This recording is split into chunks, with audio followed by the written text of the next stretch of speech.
Okay.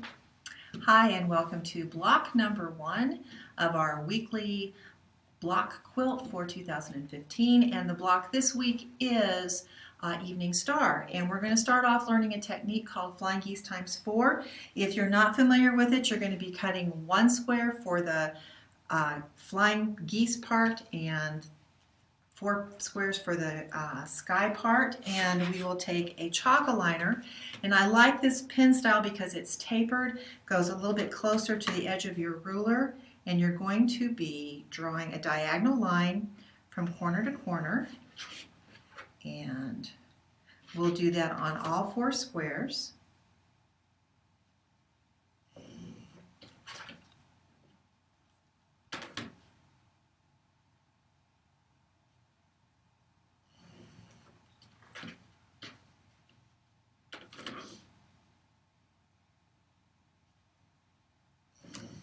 Okay, then you will be placing these squares on opposite corners of the larger square.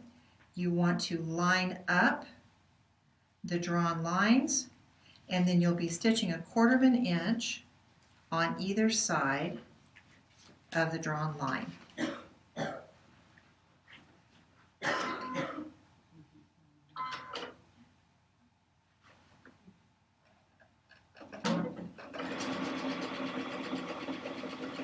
So we're going to be stitching here.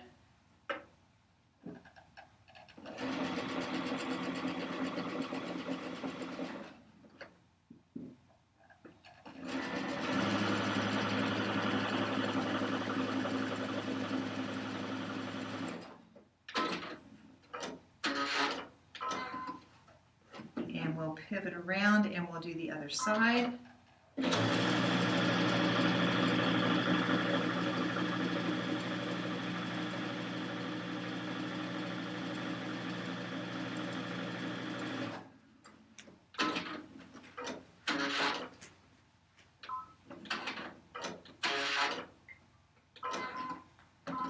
Okay, then we're going to cut this apart on our drawn line.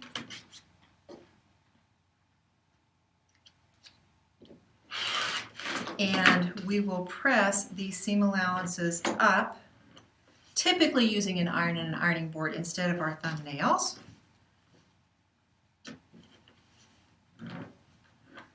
So I always think this looks like a little bit like a heart or a cat's face. And then we're going to take the remaining 2 squares, and those will go on the background triangle. And again, we're going to stitch 1/4 inch on either side of our drawn line.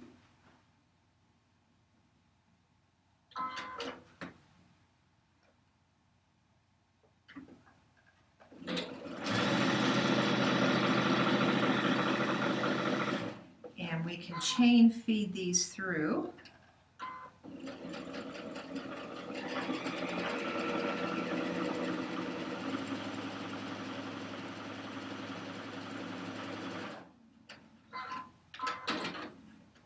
And again, we'll pivot this around, and so on the other side.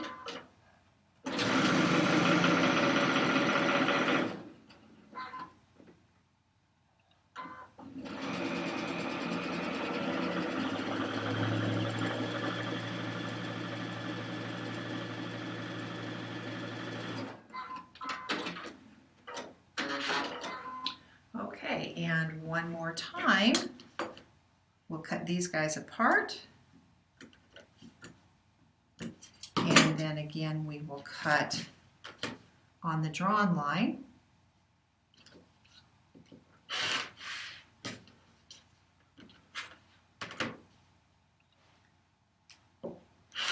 And like magic, we have 4 flying geese units, like so.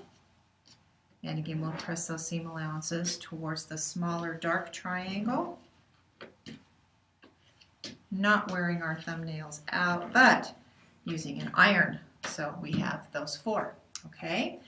Then our next part of the block will be the center, which has a square and a square.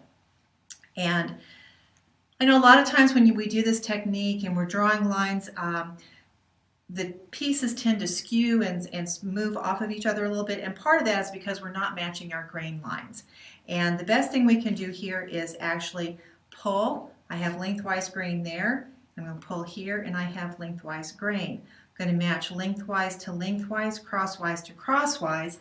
And this time, instead of drawing that diagonal line, I'm actually going to use a tool called a folded corner clipper. I'm going to be putting that on the corner, and I'm going to trim. And this particular tool has that 1/4 inch seam allowance already on it. So now I can go and sew my seam here, and I can put another one on this corner, trim, sew my seam here, press out, and I will do that to all 4 corners. So I'm going to do that, and then we'll come back and we'll put the block together. Okay, so I've gone ahead and sewn my block together, and we have 3 rows, a narrow, a wide, and a narrow. We have our square, triangles, flying geese unit, and square. Our square and square unit is in the center. Now, something that is different here, we have points that need to match right here from the center of the square and a square to the point of the flying geese. You might want to pin straight through. You want to be sure that you're not blunting that. So the other thing that I did on this block is I pressed these seams open in order to minimize having it blunt when I press the seam over. In a perfect world, this block is 12.5 inches, and we will do another block next week. Thank you.